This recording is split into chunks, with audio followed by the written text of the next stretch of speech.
Channel को subscribe करें, video को लाइक करें। बिस्मिल्लाहिर्रहमानिर्रहीम, अल्हम्दुलिल्लाहि रब्बिल आलमीन, वस्सलातु वस्सलामु अला सय्यिदिल मुरसलीन व अला आलिहि व सहबिहि अजमाइन। हमारे आज के प्रोग्राम में हमें खत मौसूल हुआ है मुल्तान से मोहतरमा ज़हरा बीबी साहिबा का।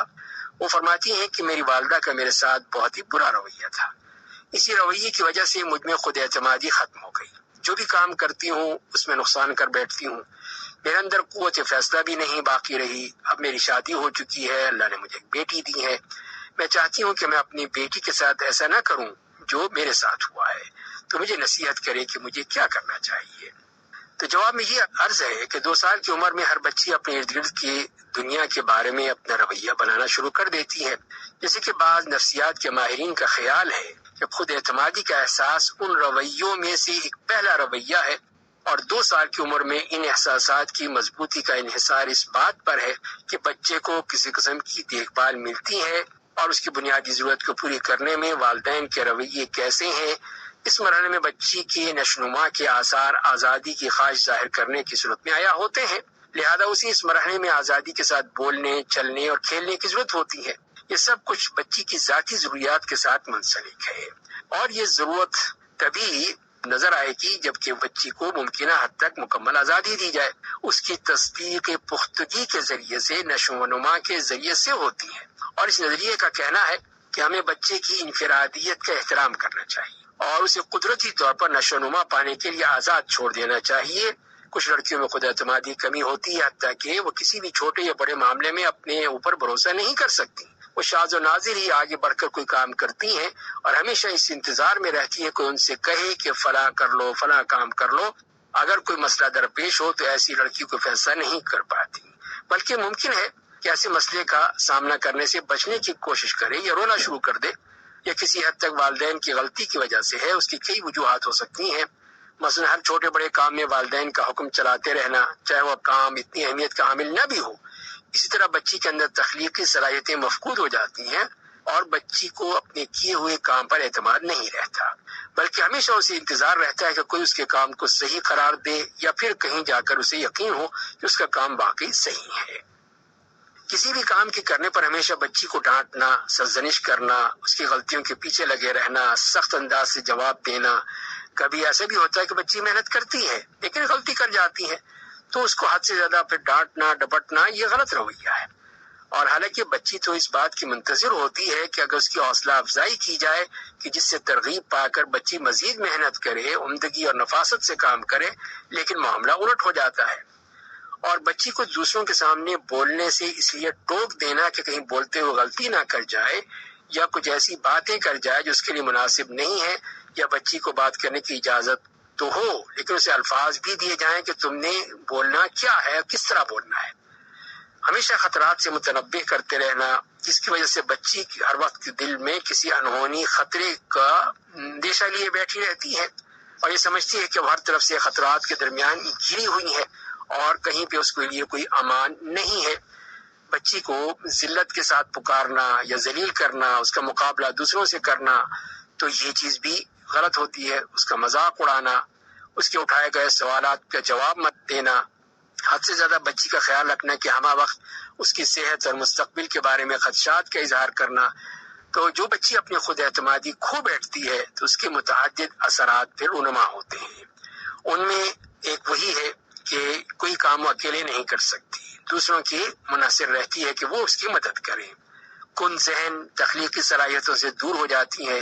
कोई भी उसके काम जिम्मे लगाया जाए तो फौरी तौर पर चिड़चिड़ाहट और परेशानी का इजहार करती है, क्योंकि अपने जहन में उसने बिठाया हुआ है कि जो कुछ भी हो उसे डांट जरूर पड़ेगी, क्योंकि वो मेयारी अंदाज में काम पूरा नहीं कर पाएगी। और नतीजा ये निकलेगा कि हिम्मत जवाब दे देगी, इरादे कमजोर हो जाएंगे। जहाँ पर कमजोरी नहीं होनी चाहिए वहां पे भी कमजोरी का इजहार कर देगी और अपने मामलात को मुरतब नहीं कर सकेगी, और वो इस्तिराब और मायूसी का शिकार होगी। मुखालिफाना रवैया या पसपाई इख्तियार करने लगेगी और उसमें पीछे हटने का रुझान पैदा होगा। तो वालिदैन बच्ची को ऐसे मनफी असरात से बचाने के लिए और बच्ची में खुद एतमादी बढ़ाने के लिए कई तरीके इस्तेमाल कर सकते हैं। جیسے کہ یہ ہے کہ والدین کو چاہیے کہ بچی کے لیے عمومی ہدایات تیار کریں اور دونوں ہی بچی کو بتلائیں کہ اللہ تعالیٰ نے اس کے لیے جو حلال قرار دیا ہے اسے اپنائے، اور جن چیزوں کو اللہ نے اس کے لیے حرام قرار دیا اس سے وہ بچ جائے۔ والدین کوشش کریں کہ بچی کو اعلیٰ صفات اور حسن اخلاق سے روشناس کریں، بچی کے دل میں برے اخلاق، بری باتیں، گندی حرکتوں سے دور رہنے کی صلاحیت پیدا کریں، بچی کو بتائیں کہ چھوٹی چھوٹی باتوں سے درگزر کیا کرے۔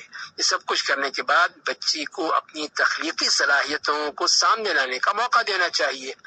والدہ کو چاہیے کہ بچی کے ذمے گھر کے چھوٹے موٹے ایسے کام لگائے جو آسانی سے کر سکتی ہو، اگر اس سے کوئی غلطی ہو جائے تو پھر بھی اس کی حوصلہ افزائی کرے اور ساتھ ہی کام کو صحیح انداز سے عملی طریقہ بتائے اس کو۔ بسا اوقات صرف حوصلہ افزائی پر ہی اکتفا کرے، اس کے ساتھ مل کر کام مکمل کر دے۔ کام کی درستی کے لیے بچی کو مخاطب نہ کرے، اگر ذمہ لگایا ہوا کام بچی آسانی سے نہیں کر سکتی ہے تو والدہ بچی سے کام کے حوالے سے مشورہ کرے، لیکن کام کی درستی کے لیے بچی کو مخاطب نہ کرے اور پھر اس کو اپنی رائے کا اظہار کرنے کا موقع دے۔ پھر بچی سے صحیح اور غلط کی نشاندہی کروائے تاکہ بچی کو علم ہو کہ یہ سب سے غلطی ہو سکتی ہے، اسی طرح آگے بڑھنے کے لیے اس میں مزید جذبہ پیدا کرے۔ تو والدین کوشش کریں کہ وہ اپنے رشتہ داروں، بچی کی سہیلیوں کے سامنے اس کی حوصلہ افزائی کریں، مناسب انعام دیں، اس طرح عبادات کی پابندی کرنے پر بھرپور انداز میں بچی کو شاباش دیں، مثلا نماز کی پابندی پر، قرآن کریم یاد کرنے پر، تعلیم میں اچھے نمبر لینے پر، اچھے اخلاق پر، اس طرح اس کی حوصلہ افزائی ہوتی رہے گی۔ اور پھر اس کو اچھے اچھے القاب سے پکاریں، برے القاب سے نہ یاد کریں۔ جب کوئی ناگوار کام کرے تو سادہ نام سے پکاریں تاکہ بچی کو احساس ہو کہ کچھ غلطی ہو گئی ہے۔ جس کی طرف سے صرف سادہ نام لیا ہے آئندہ پھر غلطی کا ارادہ وہ نہیں کرے گی۔ ارادوں کو پختہ بنائیں، اس کے لیے دلائل کام کرنے ہوں گے کہ کسی بھی راز کو چھپانے کی صلاحیت پیدا کریں، کیونکہ جس وقت بچی راز چھپانے کی کوشش کرے گی اور راز کسی کو نہیں بتلائے گی تو اس سے بچی کی قوت ارادی مضبوط ہوگی اور آہستہ آہستہ خود اعتمادی پروان چڑھنے لگے گی۔ اس کو روزے رکھنے کی عادت ڈالیں کہ جس وقت بچی روزہ رکھ کر بھوک اور پیاس برداشت کرنے لگے گی تو اسے احساس ہوگا کہ وہ اپنے آپ پر کنٹرول کرنے کی صلاحیت حاصل کر رہی ہے، اور اس کے نتیجے میں بچی کی قوت ارادی مضبوط ہوگی، زندگی میں آنے والے مختلف اتار چڑھاؤ میں اپنے آپ پر مکمل اعتماد کے ساتھ ان کا سامنا کرے گی۔ اپنے آپ پر سماجی خود اعتمادی پروان چڑھائیں، اس کے لیے بچی کو گھر کے کام کرنے دیں، والدین کے احکام کی تعمیل کروائیں، بڑوں کے ساتھ بیٹھنے دیں، بچوں سے ملنے دیں، علمی خود اعتمادی پیدا کریں، قرآن کریم کی تعلیم دیں، احادیث سکھلائیں، نبی کریم صلی اللہ علیہ وسلم کی سیرت پڑھائیں۔ بچپن ہی میں سے جب یہ چیزیں ہو جائیں گی، علمی طور پر وہ جب مضبوط ہو جائے گی تو خود بخود اس میں خود اعتمادی پیدا ہوگی۔ تو اس طرح ہم کسی بھی بچی کو خود اعتمادی دے سکتے ہیں تاکہ اس کی جو آئندہ کی زندگی ہے وہ صحیح طور پہ پوری ہو اور وہ اپنے پاؤں پہ صحیح معنی میں کھڑی ہو کے اپنے فیصلے خود کر سکے۔